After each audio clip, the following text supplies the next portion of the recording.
Pleasant good morning to the Honorable John Briceño, Prime Minister of Belize, his ministers, Minister of State, and members, to the Leader of the Opposition, his members, and Madam Speaker. Let us pray.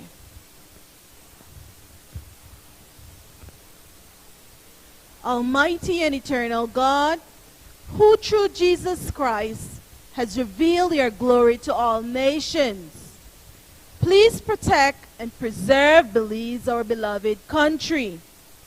God of might, wisdom, and justice, please assist our Belizean government and people with your Holy Spirit of counsel and fortitude. Let the light of your divine wisdom direct their plans and endeavors, so that with your help we may attain our just objectives. With your guidance, may all our endeavors tend to peace, social justice, liberty, national happiness, the increase of industry, sobriety, and useful knowledge. We pray, O God of mercy, for all of us, that we may be blessed in the knowledge and sanctified in the observance of your most holy law, that we may be preserved in union and in that peace which the world itself cannot give. And after enjoying the blessings of this life, please admit us, dear Lord, to that eternal reward that you have prepared for those who love you. Amen.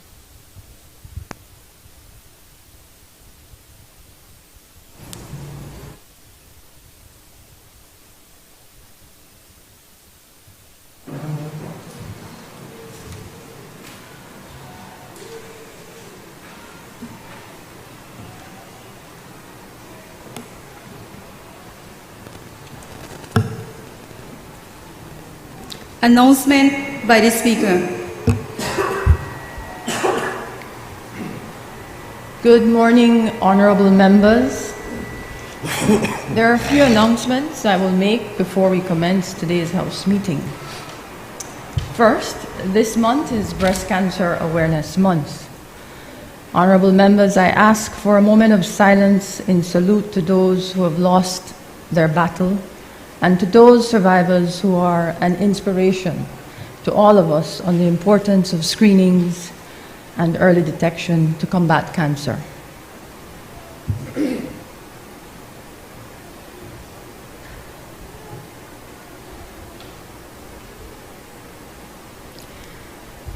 Thank you. I encourage all of us to do our part in spreading the awareness and education on breast cancer and early detection. Secondly, on October 9th, the National Assembly building marked its 53rd year since its inauguration in 1970. I take the opportunity to inform all members that one of the initiatives we at the National Assembly have been working on since assuming office is a project grant proposal to the government of the Republic of China, Taiwan, on renovation works of this National Assembly. I am pleased to announce that we received the news that the grant request has been approved for $1,584,250 Belize dollars. This would be the first major renovation, and which I'm sure members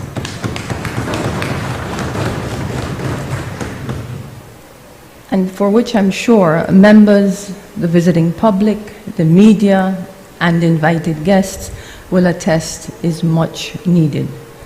There will be an official ceremony for the record of donation on November 7th, and further details on extent of works, implementation, timeline, and all other attendant issues will be had at that time in full gratitude and recognition of this grant.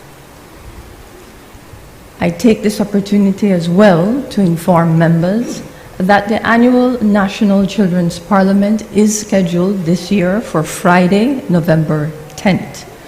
We welcome the encouragement and support of all parliamentarians to the youth parliamentarians participating this year. As per usual, the office will be reaching out for your kind support in meeting with the youths as they prepare themselves for their National Assembly debate. I now turn my attention to the last two matters. Last year, I presented an annual report on the work of the House of Representatives. I take the opportunity today, members, to apologize that this year's report, regrettably, has been delayed. You have the assurances of my office that this will be completed before the end of November, and therefore, it will be an annual report with a mid-year review so that it is brought up to date. I felt it necessary to apprise you of the status of the report, since an annual report, while not a requirement of the Office of the Speaker, it is considered a best practice on the principles of open Parliament. Therefore, it is incumbent upon me to ensure that the initiative started continues and hopefully remains a practice for future parliaments. Lastly, it would be remiss of me, since we last met in this chamber, to not address the issue of the comments that transpired from that last sitting and has continued over the past week regarding the handling of disagreements with the Speaker's rulings.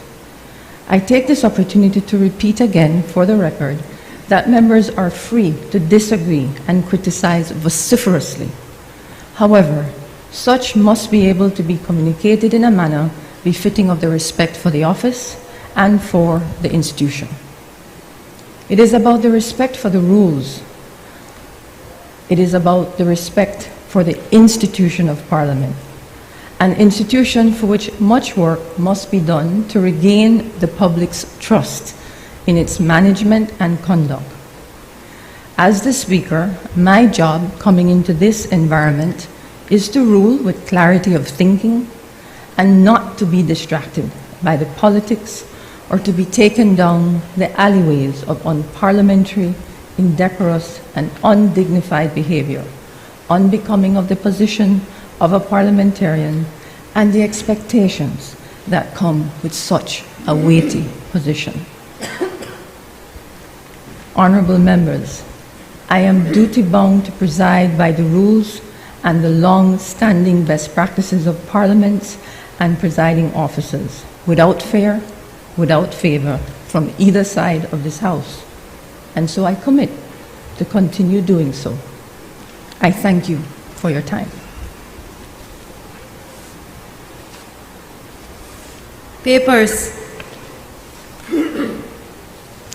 I recognize the Prime Minister and Minister of Finance, Economic Development and Investment. Good morning, Madam Speaker. Good morning to everyone. Sorry. Madam Speaker, before I start, can you allow me just to say a few words about the situation between Israel and Palestine and in the Gaza area, that we pray for peace. I don't think that Belize will ever support any kind of terrorist act, and Hamas did commit a terrorist act over the weekend when they attacked and massacred many innocent people. But that does not justify, Madam Speaker, the response that we're seeing from Israel. We recognize that Israel has every right to defend itself. But when you start to do this random or just bombing out of cities in Gaza, and possibly thousands of innocent people have been killed, I don't think that kind of response is justified. We also need to recognize and accept that Israel also needs to respect the land of the Palestinian people.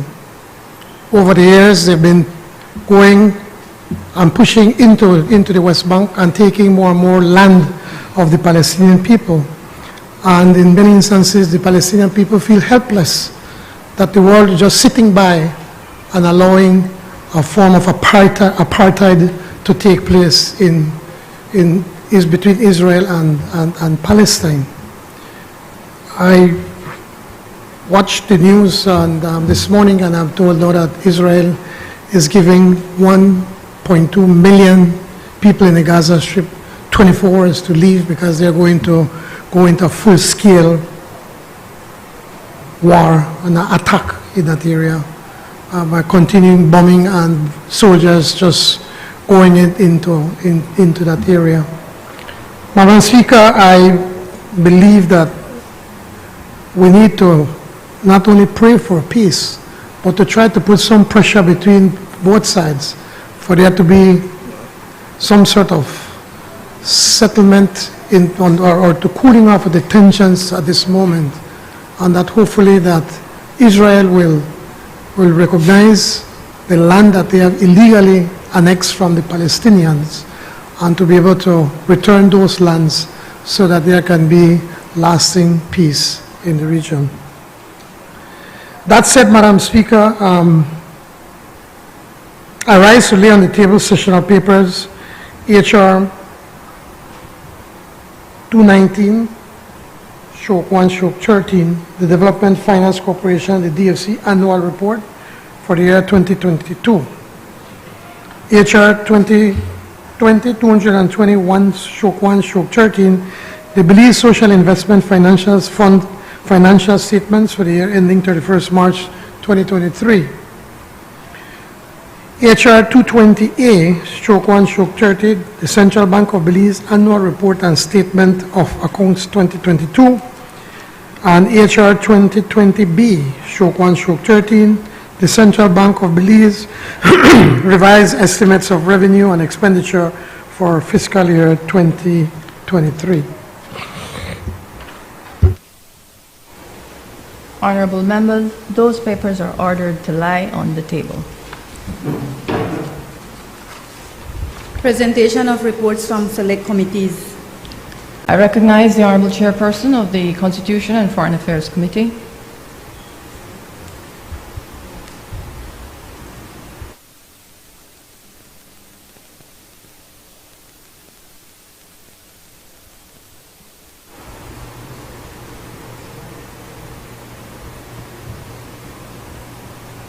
Morning, Madam Speaker, colleagues.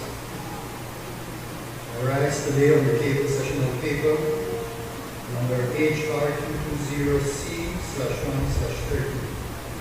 Report from the Constitution and Foreign Affairs Committee following its meeting held on 11 October 2023 pursuant to Standing Order 74-1A of the House of Representatives.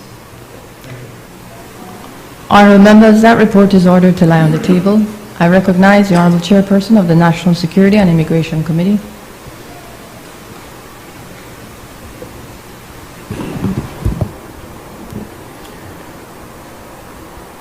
Madam Speaker, I raise to lie on the table sessional paper number HR 221/1/13, report from the National Security and Immigration Committee on the Firearms Amendment Bill 2023. Thank you. Honorable members, that report is ordered to lie on the table. I recognize the Honorable Chairperson of the Public Service, Labor, Industry and Trade Committee. Madam Speaker, I rise to lay on the table sessional paper number HR 222/1/13, report from the Public Service, Labor, Industry and Trade Committee on the Trade Licensing Bill 2022. Honorable members, that report is ordered to lie on the table.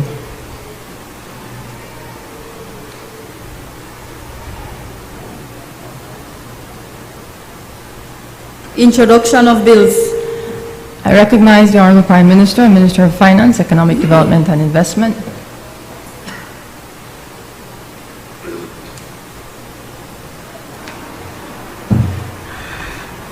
Madam Speaker, this is the Belizean Nationality Amendment Bill 2023.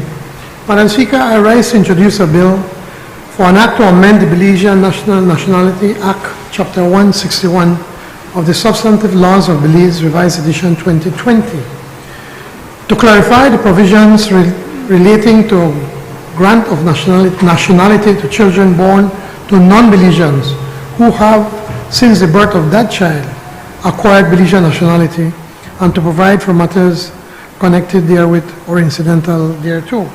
Madam Speaker, as way of explanation, the Ministry of Immigration has brought to the attention to the Cabinet a phenomenon that we wish to regularize.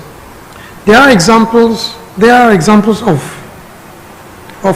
two non-Belizeans having children outside of Belize. Now, I need you to follow me, what I'm explaining here. Since the children are not born to Belizean parents, they are not entitled to Belizean nationality. And because they were not born in Belize, they cannot claim nationality by birth. So what we're saying here, Madam Speaker, is that if you are not a Belizean and you're a Belize and your child is born in Belize, that child has a nationality. But if you're born outside from a non-Belizean, obviously that child does not have the privilege to get a Belizean nationality. Now, to explain what we're trying to correct. So the point is that at the time of birth, these children would not be entitled, as I mentioned earlier, to Belizean nationality. However, what happens when one of the non-Belizean parents subsequently marries a Belizean national? Under the Belizean National Act, that non-Belizean spouse is entitled to apply for Belizean nationality by marriage on the basis of marriage to a Belizean, and if that spouse has resided in Belize for 1 year or more, immediately preceding the application for nationality. In effect, if a Belizean marries a man or woman marries a non-Belizean, that person has to be living for 1 year and then can get its nationality. So quite often, that spouse, having obtained Belizean nationality, then applies for nationality for the minor children, relying on the new acquired citizenship. And in that case, there is no residence required for these minors. So again, if a Belizean woman marries a man, the man lives here for 1 year, gets nationality, and now that he has nationality and that man has minor children living in Asia, living in the US, living anywhere, under the Act, they could apply for nationality for the minor without the minor having to be living here in Belize or vice versa. Follow me? That's in the law right now. So, Madam Speaker, the Cabinet has considered this matter very carefully. And we have decided that we should introduce the same 1 year residency requirement for the minor to qualify for Belizean nationality. What has been happening is that thousands of these minors have been getting nationality with no connection to Belize. They don't even visit Belize. But because one of their parents now is a Belizean national, then they get a Belizean nationality and could get a Belizean passport. So the Belizean Nationality Amendment Act of 2023, when passed, will introduce the 1 year residency requirement. In this way, the minor will be able to get his or her nationality. We're not saying he can't get it. They will be able to get it after 1 year residency in Belize, the same way their parents managed to get their nationality after 1 year of marriage and being resident in Belize. Madam Speaker, we believe that persons who seek to obtain Belizean nationality must have some sort of connection to our country. Now, it's important for me to make this very, very clear, and a member of Cabinet did ask this question. The amendment will not apply to, nor will it prohibit what we call roots Belizeans, Belizeans that got their nationality because they were born in Belize, from passing on their nationality to their children, whether they were born, wherever they were born, without having any kind of residency requirement. So, and I guess one of the easiest examples would be if a Belizean here in Belize now living in the United States, and they have a child, they can, they can apply for nationality by descent because that parent got the nationality because they were born in Belize. Or there have been instances where students would be studying abroad, and then their children abroad, they're born abroad, and that child could immediately get the nationality because, well, they are born to Belizeans by birth. or as we would refer to the colloquial word by roots Belizeans. So, Madam Speaker, it's a simple amendment just to clarify this, ensuring that these children that are getting Belizean nationality have some kind of connection with Belize. So we'll be requiring them, just like their parents, to come and reside in Belize for at least 1 year before they could apply for Belizean nationality. Madam Speaker, this bill has a recommendation of the Cabinet, and I commend the bill to the House and ask everyone to support it. Thank you, Madam Speaker. Honorable members, that bill is referred to the National Security and Immigration Committee for examination, consideration, and report. Bill for an Act to amend the Belizean Nationality Act, Chapter 161 of the Substantive Laws of Belize, Revised Edition 2020, to clarify the provisions relating to grant of nationality to children born to non-Belizeans who have, since the birth of that child, acquired Belizean nationality, and to provide for matters connected therewith or incidental thereto. I recognize the Honorable Prime Minister, Minister of Finance, Economic Development and Investment. Madam Speaker, this is the Economic Citizenship Abolition of Rights, Bill 2023. Madam Speaker, I rise to introduce a bill for an act to finally abolish the right of persons to obtain Belizean nationality through any relationship, whether by descent or by marriage, which can be traced back directly or indirectly to a person who obtained Belizean nationality by economic citizenship, and to provide for matters connected therewith or incidental to. Again, Madam Speaker, as explanation, the Belize Economic Citizenship Investment Program was brought, or the BCIP, was brought to an end in 2001 when we amended the Belize Constitution, 4th Amendment Act of 2001, which prohibited the reintroduction of similar programs. At the same time, the Belizean Nationality Amendment Act of 2014 repealed the relevant provisions in the law which facilitated economic citizenship by investment.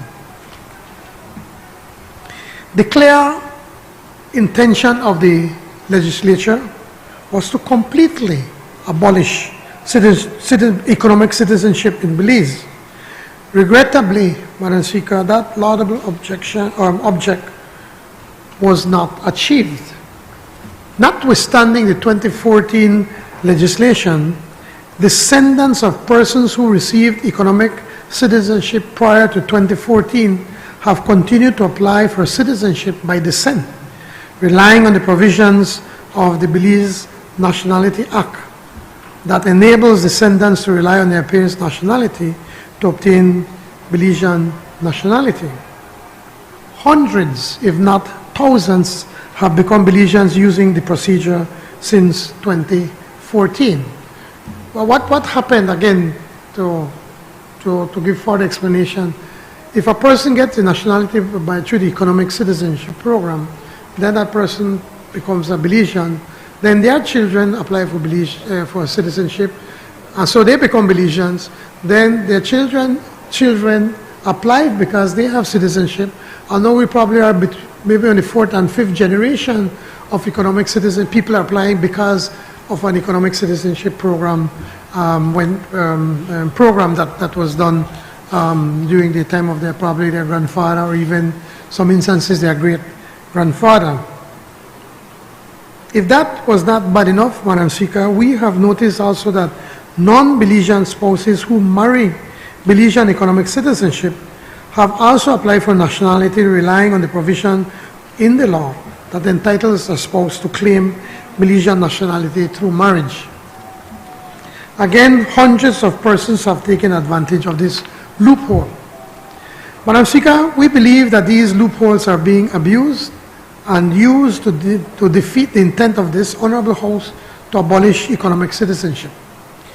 It is our view that persons should not be allowed to rely on loopholes to get around the ban on economic citizenship. The bill we are tabling today will prohibit any person from relying on, quote, on economic citizenship relationship to obtain Belizean nationality. The bill defines an economic citizenship relationship to mean, and quote, any relationship, whether of descent or of marriage, which can be traced back directly or indirectly to a person who obtained Belizean nationality by economic citizenship, end of quote. Madam Speaker, I hope that this bill will enjoy the support of both sides of the House as we seek to preserve the value and the integrity of the Belizean nationality. Madam Speaker, this bill has the recommendation of the Cabinet. Honourable members, that bill is referred to the National Security and Immigration Committee for examination, consideration and report. Bill for an act to finally abolish the right of persons to obtain Belizean nationality through any relationship, whether of descent or of marriage, which can be tracked back directly or indirectly to a person who obtained Belizean nationality by economic citizenship, and to provide for matters connected therewith or incidental thereto. I recognize the Honourable Prime Minister and Minister of Finance, Economic Development and Investment.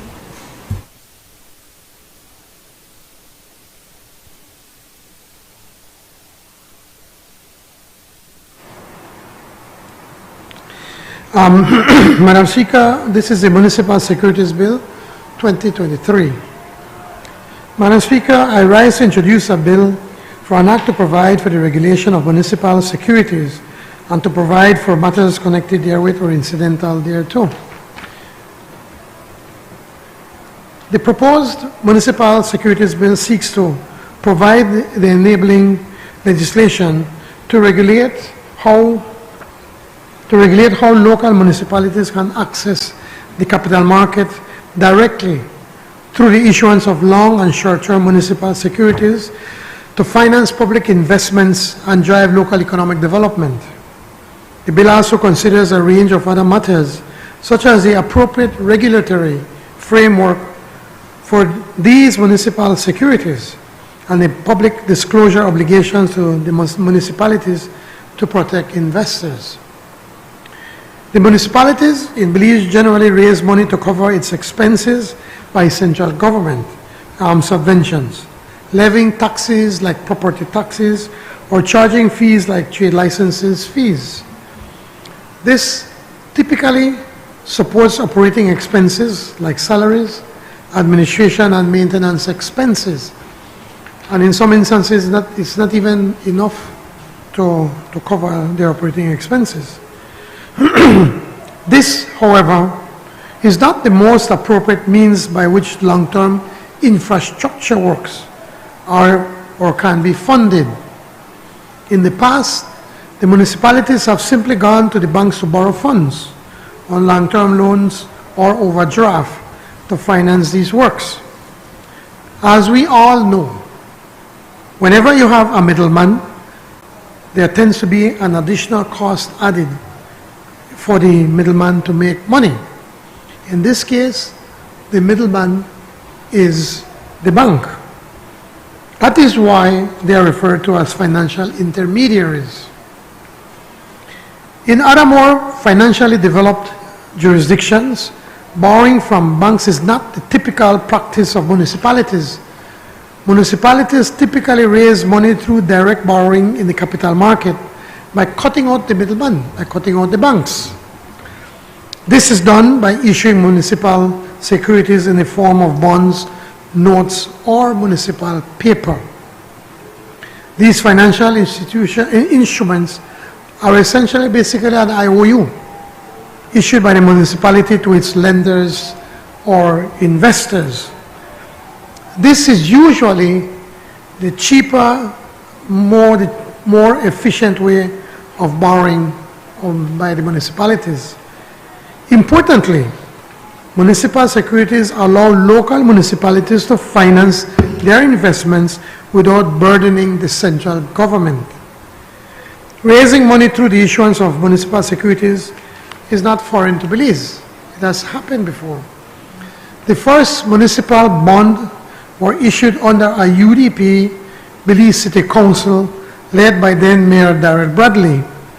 Since then, another UDP City Council in Belmopan also issued municipal bonds.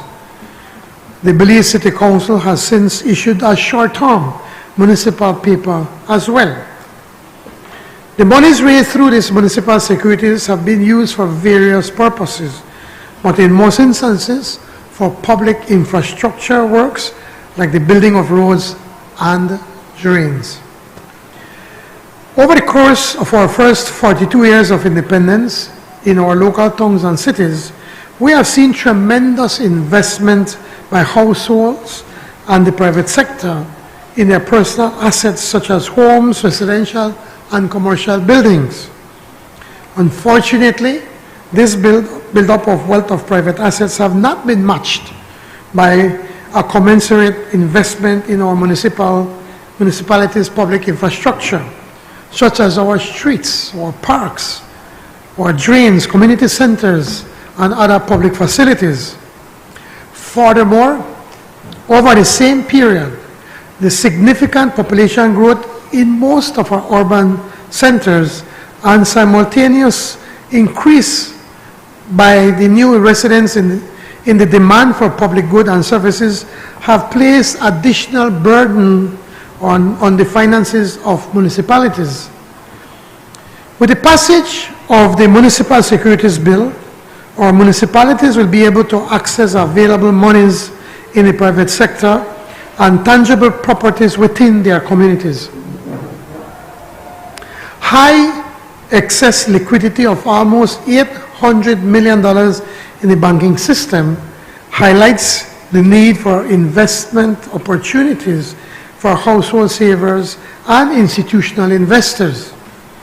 The development of the municipal securities market will go a long way in providing the availability of municipalities to obtain long-term finances, access to financing, and better capital allocation. The Municipal Securities Act will streamline the process for issuance of municipal securities. As it currently stands, each time Belize and Belmopan City Councils have sought to raise funding by way of the issue of municipal securities, whether municipal bonds or municipal paper, new customized legislation has had to be introduced. As a result, the Belize City Council Municipal Bond Act, the Belize City Council Municipal Paper Act, and the Belmopan City Council Amendment Act 2016 all had to be enacted. The Municipal Securities Act will eliminate the need for new legislation for cities and towns each time any municipal securities are intended to be issued. Importantly, it will create the requirements for these municipalities to begin to improve their internal function to achieve better financial soundness. Just to highlight a few conditions for approval by the minister responsible for finance of the issuance by the municipality of municipal securities may include appointment of an internal auditor and or a financial controller with reporting obligations to the financial secretary. So we have to ensure that these municipalities just can't do as they wish. We have to ensure that we have the proper check and balances. Certain repayment conditions have been mandated, including the creation of sinking funds for municipal securities having a tenure beyond 5 years to protect investors and ensure repayment. There are also statutory debt limits and restrictions on the issuance of demand payable securities to protect municipalities' cash flow and to prevent untimely cash crunch. The Act also provides for a restricted list of authorized purposes and use of funds such as infrastructure development, including roadworks, the acquisition of land, the construction, reconstruction, alterations, and enlargement of or purchase of public buildings, and so on. Madam Speaker, clear procedures are established for approval by the municipal government and compliance with regulatory laws. There are also mandated disclosure obligations with the Financial Services Commission as a relevant regulatory authority. Such public disclosure of information include quarterly, semi-annual, and audited annual financial statements reports, and management and discussion analysis report. In short, this law seeks to make it even more easy, more transparent, and more safe to issue and invest in municipal securities in Belize. I therefore look forward to the overwhelming support of this Honorable House on this bill, Madam Speaker, which has the recommendation of the Cabinet. Honorable members, that bill is referred to the Finance and Economic Development Committee for examination, consideration, and report. Bill for an act to provide for the regulation of municipal securities and to provide for matters connected therewith or incidental thereto. I recognize the Honorable Prime Minister, Minister of Finance, Economic Development, and Investment.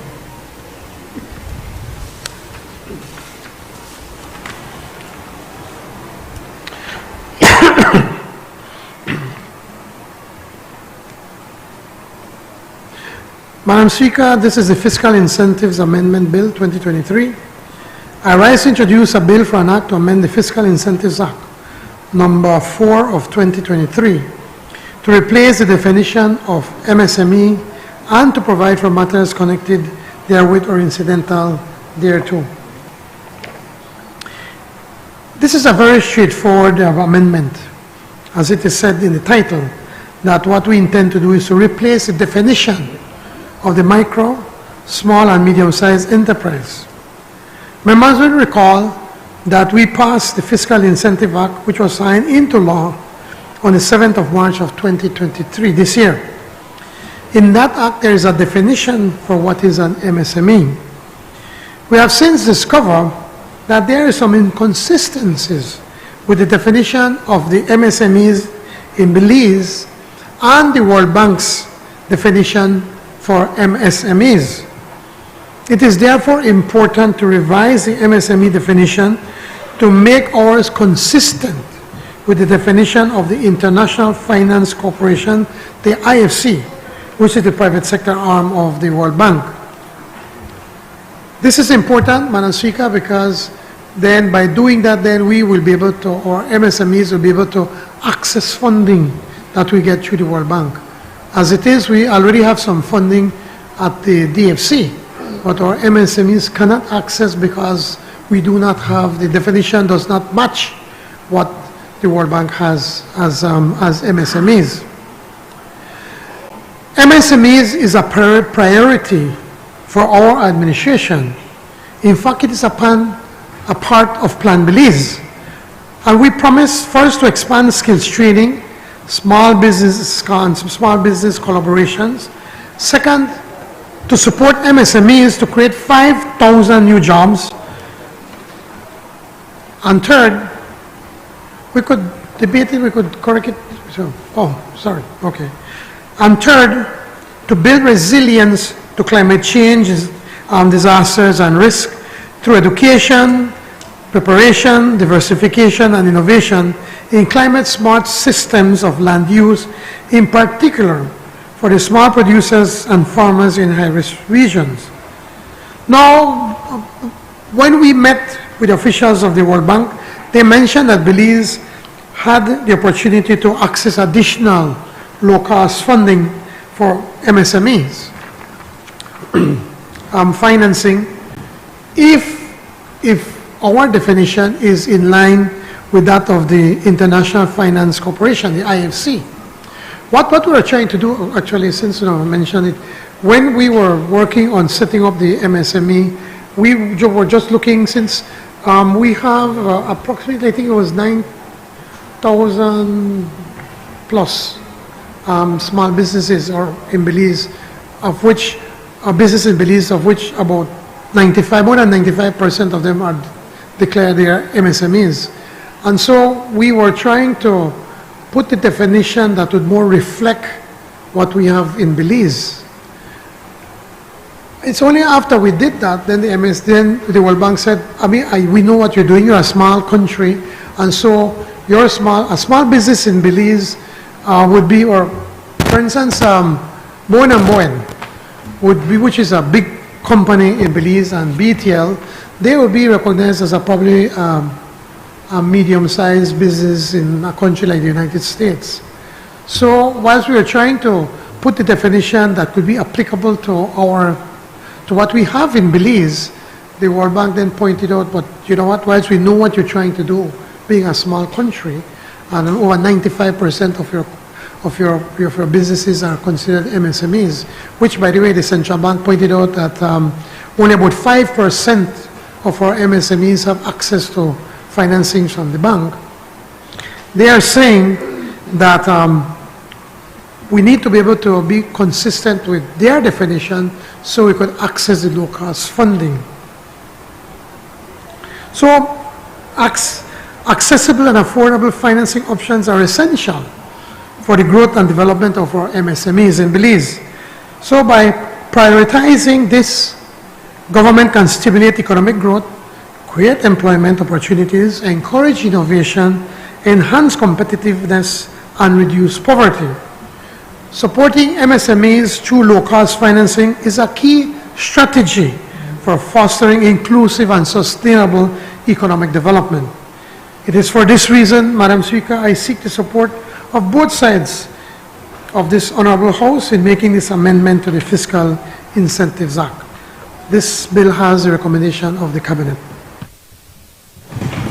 Honorable members, that bill is referred to the Finance and Economic Development Committee for examination, consideration, and report.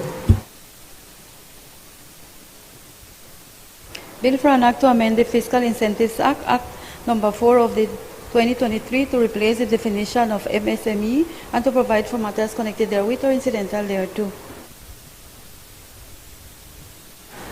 I recognize the Honorable Prime Minister, Minister of Finance, Economic Development and Investment.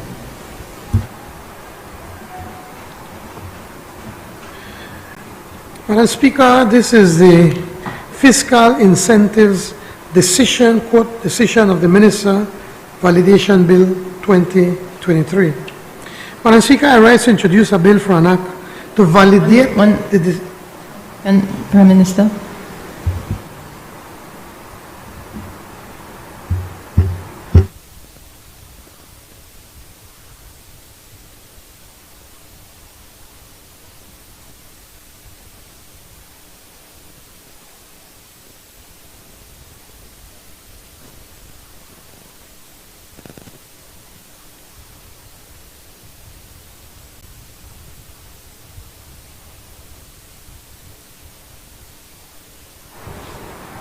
Apologies, Madam Speaker. Madam Speaker, in accordance with Standing Order number 49-1, I move that the bill be taken through all its stages forthwith. We need to do this now because of the funding that we have available for our people, and it's a straightforward amendment that we're doing, Madam Speaker. Honorable members, the question is that the next stages of the bill be taken forthwith. All those in favor, kindly say aye. Aye. Those against, kindly say no. I think the ayes have it. I recognize the Honorable Prime Minister, Minister of Finance, Economic Development and Investment. Madam Speaker, this is the Fiscal Incentives Decision of the Minister, Validation Bill 2023. I rise to introduce a bill for an act to validate the decisions of the Minister and to provide for matters connected therewith or incidental to. This is an important addition to the amendment, simply because during the period of 7th March 2023 to 12th of October, which is 2 days ago, we have been making certain decisions. So it says that during this period, it shall be deemed to have been validly made as if the Fiscal Incentive Act of 2023 has been enforced with the regulations were made. It also, Madam Speaker, it says using the same period, the period of 7 March of 2023 to 12 October 2023, shall be deemed to have been validly made as if the Fiscal Incentives Act of 2023 have been enforced when the regulations were made. So we're just making sure that this goes in line, what has been done, to be valid based on the change that we're doing right now. Thank you, Madam Speaker. Honorable members, that bill is referred to the Finance and Economic Development Committee for examination, consideration, and report.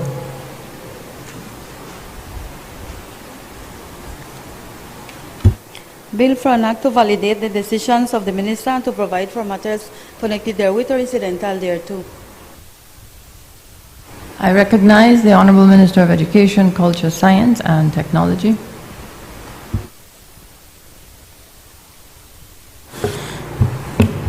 Thank you, Madam Speaker. This is the Criminal Code Amendment Number 2 Bill 2023.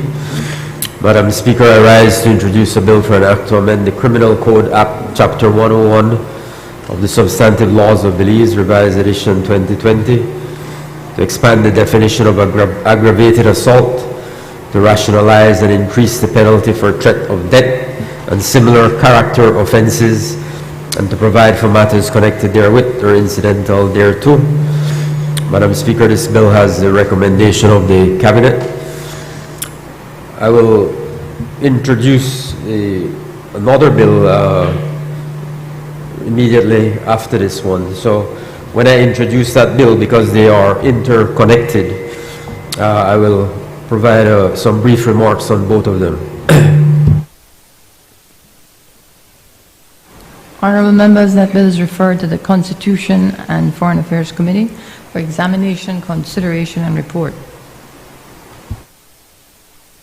Bill for an act to amend the Criminal Code Act, Chapter 101 of the Substantive Laws of Belize, Revised Edition 2020, to expand the definition of aggravated assault, to rationalize and increase the penalty for threat of death and similar character offences, and to provide for matters connected therewith or incidental thereto.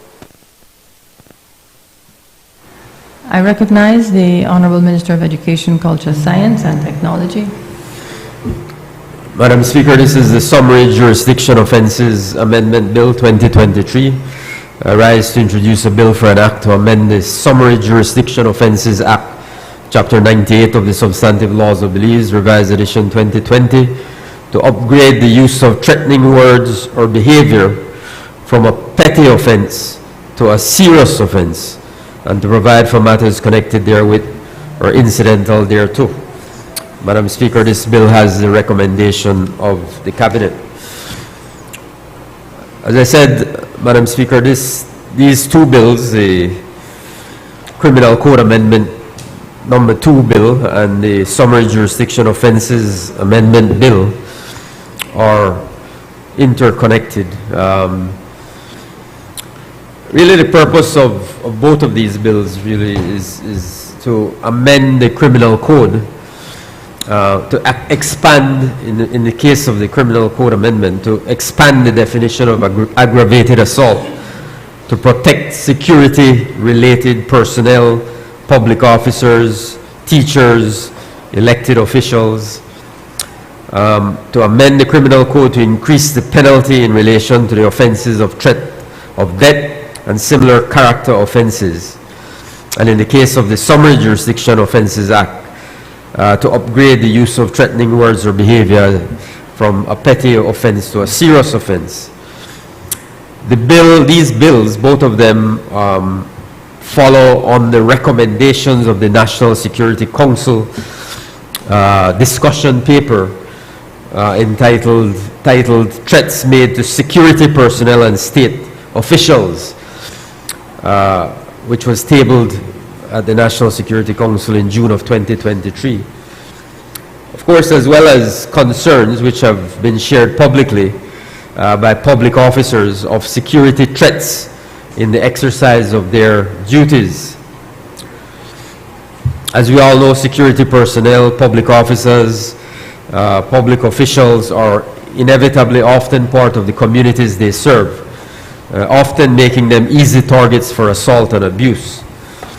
And while, certain acts provide some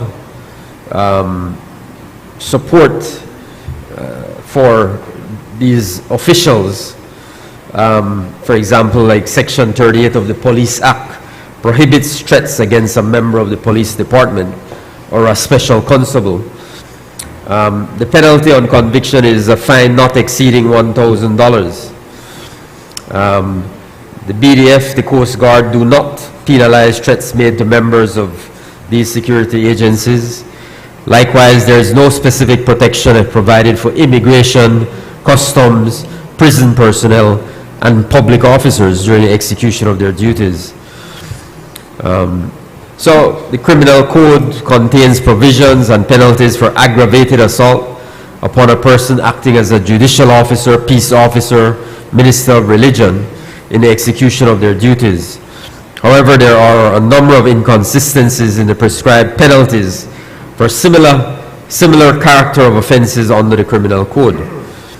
The Criminal Code, for example, regards a threat, even a threat of death, as a misdemeanor. But if the same person were to commit that threat of death in writing, he is liable to 5 years. And even more puzzling if a person uses actual violence on a judge, magistrate, juror, witness, counsel, agent, prosecutor in any legal proceedings or inquiry with intent to deter him or her from acting in any manner, or uses actual violence to deter a magistrate or peace officer from acting in execution of their duties, that person only commits a misdemeanor and is only liable to imprisonment for 2 years. Such inconsistencies in the penalty provisions need to be corrected. Similarly, in the Summary Jurisdiction Offences Act, a threat to a person is considered a petty offense along the line of washing an animal in the street or throwing things in a canal. The reality, Madam Speaker, is that many security-related personnel, public officers, teachers, public officials, receive threats on a regular basis while performing their duties. So there is a need to address this issue. And so to address these security threats of public officers, security personnel, official and public officials in the exercise of their duties, and to give the offense of threat to public officers, security personnel, and officials the seriousness that should be accorded to it, this bill provides, as I explained, for these specific amendments to protect these officials, to expand the definition of aggravated assault, to increase the penalty in relation to the offense of threat of death and similar character offenses, and to upgrade the use of threatening words from a petty offense to a serious offense. Thank you, Madam Speaker. Honorable members, that bill is referred to the Constitution and Foreign Affairs Committee for examination, consideration, and report. Bill for an act to amend the Summary Jurisdiction Offences Act, Chapter 98 of the Substantive Laws of Belize, Revised Edition 2020, to upgrade the use of threatening words or behavior from a petty offense to a serious offense, and to provide for matters connected therewith or incidental thereto. I recognize the Honorable Minister of Education, Culture, Science, and Technology. Thank you, Madam Speaker. This is the National Accreditation Council of Belize Amendment Bill 2023. I rise to introduce a bill for an act to amend the National Accreditation Council of Belize Act, Chapter 39(1) of the Substantive Laws of Belize, Revised Edition 2020, to provide for the registration of institutions and providers with the Council, and to provide for matters connected therewith and incidental thereto. Madam Speaker, this bill has the recommendation of the Cabinet. A very brief remarks, Madam Speaker.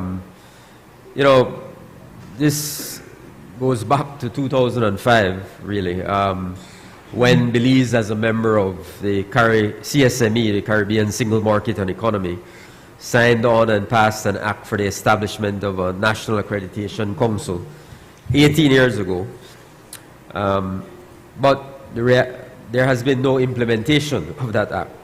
So the purpose of this bill is to ensure that the quality of education delivered, the purpose of that act, which is in law, is to ensure that the quality of education delivered and brought to Belize meets standards and allows for the assessment of qualifications for equivalency in order to facilitate the free movement of people with relevant skills and knowledge across the region. So as I said, this act has seen neither implementation nor revision in the last 18 years. And of course, recently, since the COVID pandemic, and the many changes that we have seen in our education community, there has been a lot of an increased access to online education, and we recognize at the Ministry of Education that it is indeed urgent and timely for us to establish clear standards to determine the quality of education. Increased numbers of virtual and online education providers are now promoting education at all levels, as well as degrees at a cheaper cost to be completed within a shorter time frame. So naturally, many of our Belizean professionals or public officers are going to these entities and pursuing their education through these entities, which are easily accessible. The objective, of course, is to lead to upward mobility and higher remuneration. And this reality has triggered the proliferation of degree mills and, unfortunately, questionable qualifications in people across our country. So to address this urgent need and to meet the targets of the Belize Education Sector Plan to promote and sustain human resource development and socio-economic growth, the National Accreditation Council of Belize Act must be amended before it can be implemented. And the amendments are very basic. We want to extend the validity period for institutions. In the original bill, the validity period was for 2 years after the act was passed. Obviously, it's been 18 years since 2005, so we're going to extend the validity period to 1 year after the act is implemented in 2023. And institutions will be able to consider this a one-year period as a transitional period. And then, of course, this all has to do with tertiary, for the benefit of the Belizean people. This all has to do with tertiary education institutions. So they will all have to register under the Act. And so we want to amend the registration period. Originally, it was 6 months after passage of the Act back in 2005. We're going to amend that to 1 year and 6 months after the implementation of the Act. So that, those are important amendments. And I want to end by making note of the fact, Madam Speaker, that, this implementation process has the full support of the Association of Tertiary Level Institutions of Belize, ATLIB. They have been working very closely with the Ministry of Education to get the Accreditation Council active and effective. So we have their full support for these amendments, and it is now time for us to move to implementation. Thank you. Honorable members, that bill is referred to the Education, Sports and Housing Committee for examination, consideration, and report. Bill for an act to amend the National Accreditation Council of Belize, Chapter 3901 of the Substantive Laws of Belize, Revised Edition 2020, to provide for the registration of institutions and providers with the Council and to provide for matters connected therewith or incidental thereto. I recognize the Honorable Acting Minister of Sustainable Development, Climate Change and Disaster Risk Management.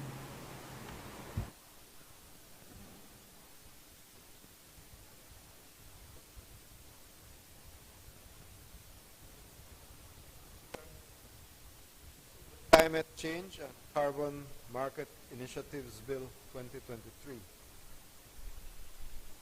Madam Speaker, I rise to introduce a bill for an act to develop, implement, manage, and regulate mechanisms to enhance climate change resilience and low-emission development for the sustainable development of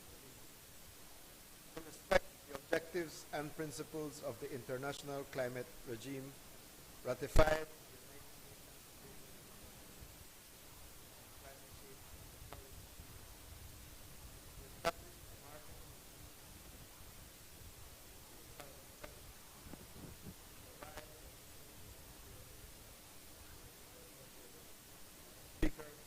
this bill. I want to make some remarks regarding this bill. Under Article 6 of the Paris Agreement, it provides for a framework to promote market-based mechanisms that promote the climate and sustainable development goals, and thereby creating conditions for robust international and carbon markets to be formed and to thrive. In Belize, Madam Speaker, several opportunities exist which we have been passing by in Belize to finance our climate change and sustainable development goals by developing marketing mechanisms for sale and the trade of carbon credits. This bill therefore outlines the rules, the modalities, and the procedures for parties to engage in the sale and trade and purchase of carbon credits within Belize.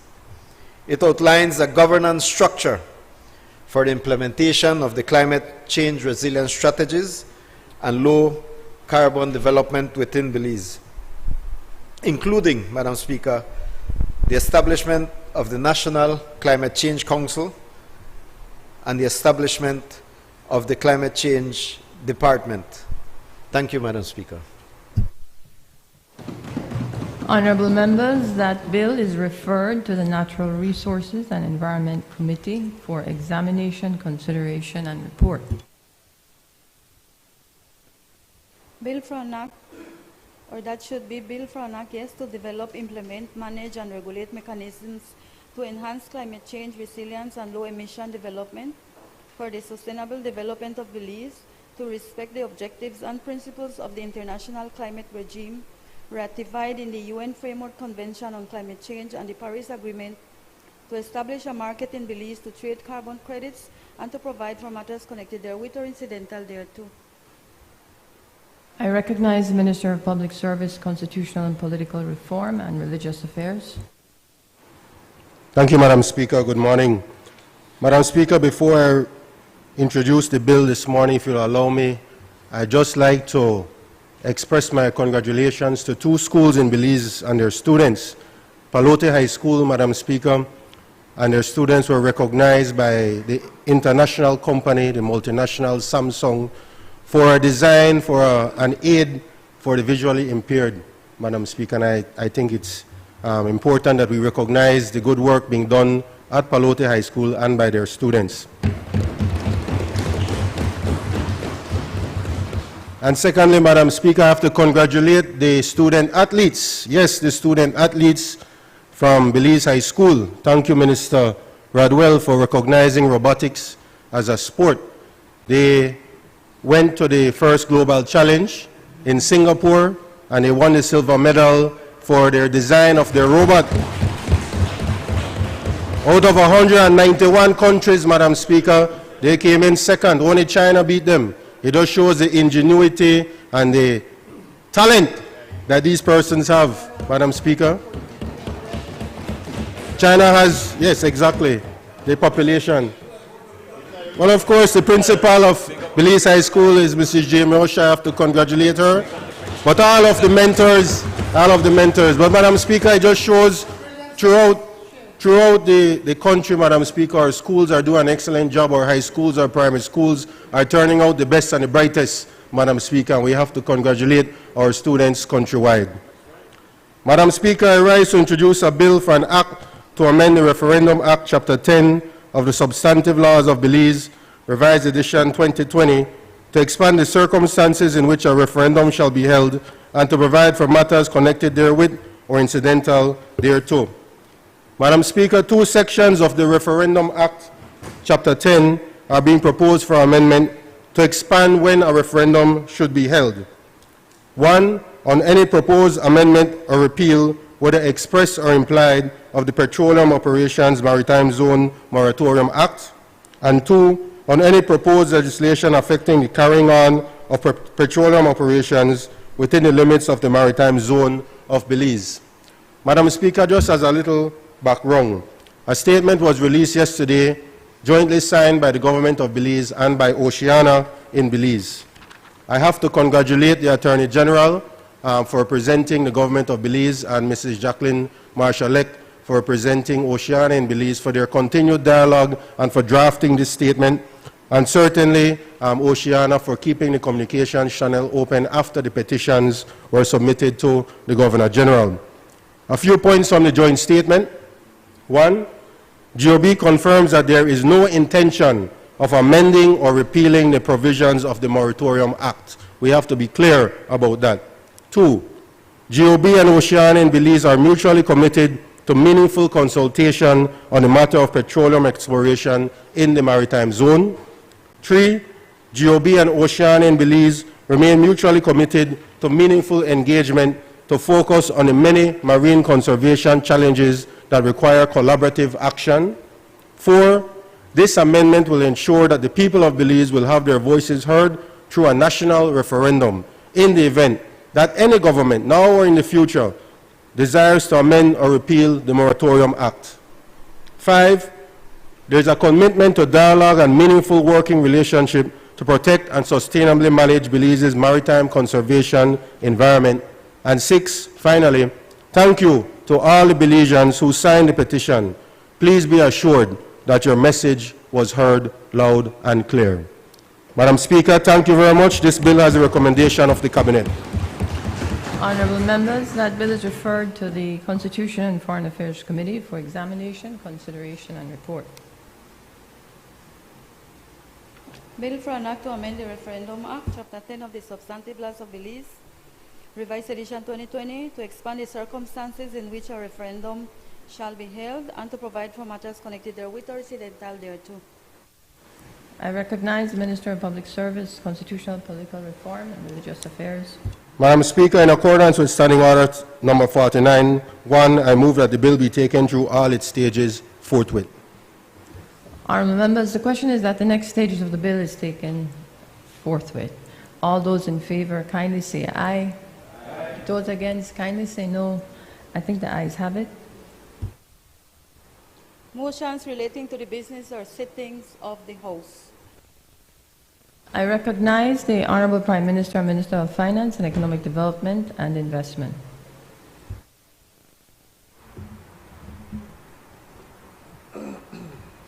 Madam Speaker, I move that at its rising today, the House adjourn to a date to be fixed by the Speaker. Honourable members, the question is that the House, at its rising today, adjourn to a date to be fixed by the Speaker. All those in favour kindly say aye. Aye. Those against kindly say no. I think the ayes have it. Public business, government business, motions. Madam Speaker, in accordance with Standing Order 12.8, I move that the proceedings on the order paper may be entered upon and proceeded with at this day's sitting at any hour though opposed. Honourable members, the question is that the proceedings on the order paper may be entered upon and proceeded with at this day's sitting at any hour though opposed. All those in